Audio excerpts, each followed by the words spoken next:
We have a lot to discuss in this segment about the inner workings of the process of getting Trump's bill through the House and Senate.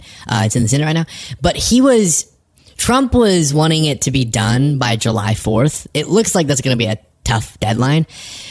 But the underlying point here is, as I will continue to say as many times as I possibly can, this is one of the most disastrous, a total disaster in the form of legislation of redistributing wealth from the bottom to the top. And one of the examples, of course, is the cuts to Medicaid while they're handing over tax cuts to really wealthy folks. And the overall combined effect of this is that the lowest income earners literally lose money and the highest income earners gain a bunch of money. And I think this is going to be the story of the next couple of years through the midterms, which is that Republicans did this. And as Leavitt is confronted over that disastrous reality, I think we're all coming to terms with the fact that they either are just going to blatantly lie. That's not going to work, hopefully, for voters, because they'll see it in their lives, or do kind of wordplay, which is what Leavitt does here. There's conversations on the Hill right now about the Medicaid cuts. I'm curious if the final bill that the president's been talking about comes to him and it has Medicaid cuts in it, will he sign it, or would he rather just Congress do away with those cuts? I think our friends in both the Senate and the House know exactly where the president stands on Medicaid. He wants to get rid of the waste, fraud, and abuse, and they are working to do that in the Senate right now. Jennifer. So while that wasn't a yes in words, that was a yes mathematically, because waste, fraud, and abuse, you're not going to cut all the things they're saying they're cutting out of Medicaid and SNAP. And if that's the best they got, again, I'm telling you, as long as the Democratic Party is even half competent in the next few years, this will be the story. So terrible, so disastrous, and they don't have a defense for it. They really don't. It's just, that's not going to matter when people, they know they're not the fraud when they have their health care ripped away. Now, to discuss this more in depth, I want to bring in Brittany Page. Thank you again for being with us, Brittany. Thank you for having me, Luke. And tell us what's going on, sort of the hurdles that are being experienced for Republicans getting this passed, because we're rooting for it not to, but I don't see that happening, unfortunately. Yeah, so it's a disaster in how it's going to harm the poor and working class, as you already explained, but it's also a disaster in terms of following the rules of the Senate, apparently, according to the Parliamentarian. Elizabeth McDonough, who has served as the Parliamentarian since 2012 under both parties, she has struck down various provisions within the bill saying that they don't follow the rules and that they cannot be included. And Republicans are angry about this. They're wanting her fired because of this, some of them in some cases. And we're going to go through some of the things that she's cutting, and one of them is Medicaid. She's saying that the cuts to Medicaid go beyond the rules and that they're going to need to be amended. Specifically, looking at the funding for Medicaid that covers non-citizens, states that cover non-citizens, a ban on gender-affirming care in the Children's Health Insurance Program, and a limit on provider taxes, states using that to finance their portion of Medicaid spending. She's saying that these provisions in the bill are not going to fit within the rules of the Senate, and they need to be amended or removed from the bill. Now, this is going to prevent Republicans from slashing a portion of Medicaid, not all of it, because the worst of the worst in terms of the slashing of Medicaid is still in there, like the work requirements that they want to place on individuals, that is still in there. The Parliamentarian hasn't struck that down. So while this is not great for Republicans, and they are so upset that some of them are calling for the Parliamentarian to be fired, with Republican John Cornyn, Republican from Texas, saying, "We will not let an unelected staffer stop us from passing the bill." That's one perspective, okay?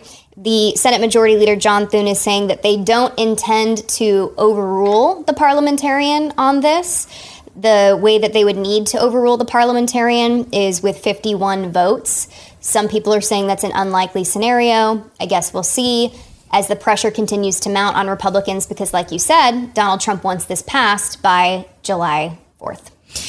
Yeah, and just for anyone who's not familiar, the reconciliation process, where you don't have to worry about the filibuster, you only have to get 51 votes, has certain rules in its effect. It's the budget reconciliation process on the budget. And so if you start going outside of that, correct me if I'm wrong, then the Senate parliamentarian, whose job is to say, is this within the rules or not, may say that it's not. Now, the thing is it's not super binding. I guess it's to prevent legal challenges or something.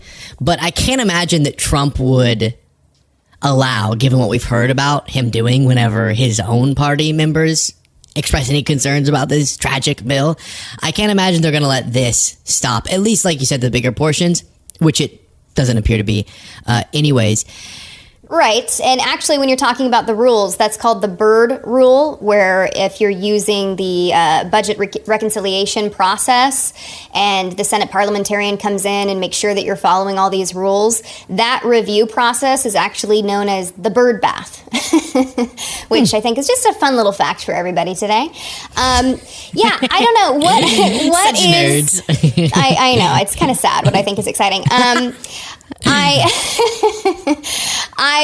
don't know. I mean, as you heard Karoline Leavitt talk there, I don't think that she really knows either. They keep talking about waste, fraud, and abuse. We know that that's meaningless. Ultimately, they want to just cut programs for poor people. That's what they want to do, to pay for the tax cuts for wealthy people and corporations. And so I think they're willing to do whatever it takes, but thankfully we have this process that is kind of tripping them up a little bit. So while the bigger things are still untouched, we still have these smaller issues, and it's at least forcing the Republicans to go back and say, well, what is it that we need to change here in order to make this pass? It's kind of forcing them to grapple with the process that is constraining them from doing the worst of the worst, I think. And Representative Chip Roy actually gave a statement, because like you said, it's currently with the Senate, and they're going to be sending it back to the House.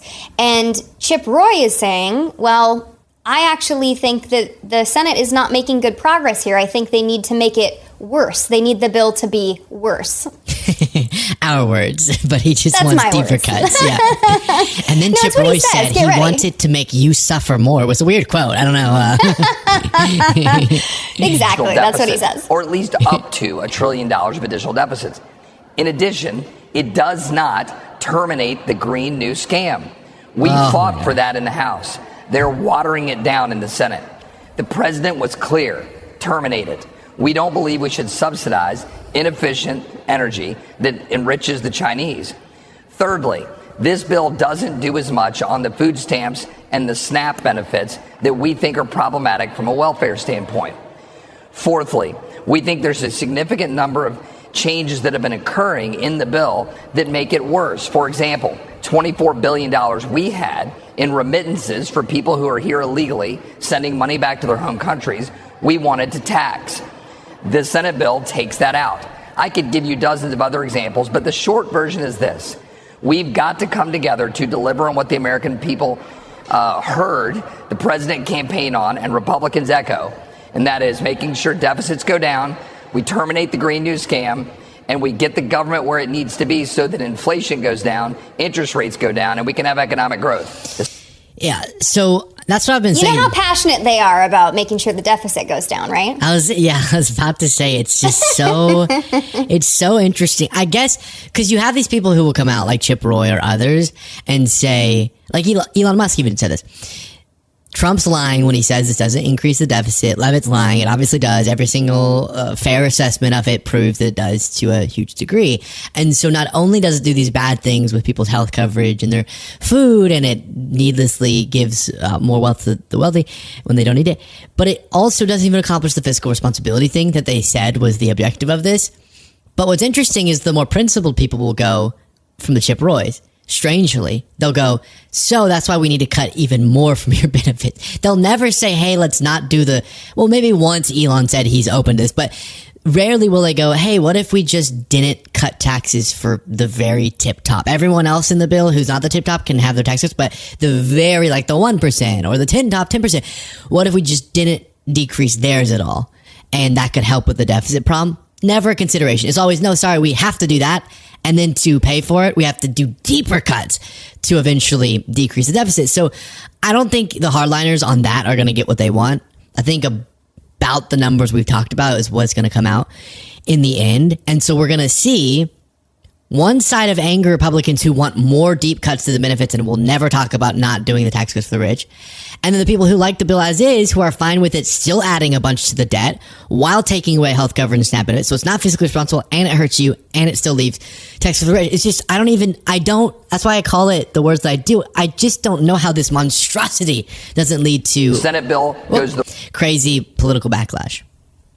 Yeah, and I wish what you just said could be like played on a loop on commercials all across the country, because I think one of the key things here is that we are not often hearing from Republicans talking about their constituents and the concerns and the effects of these things on their constituents.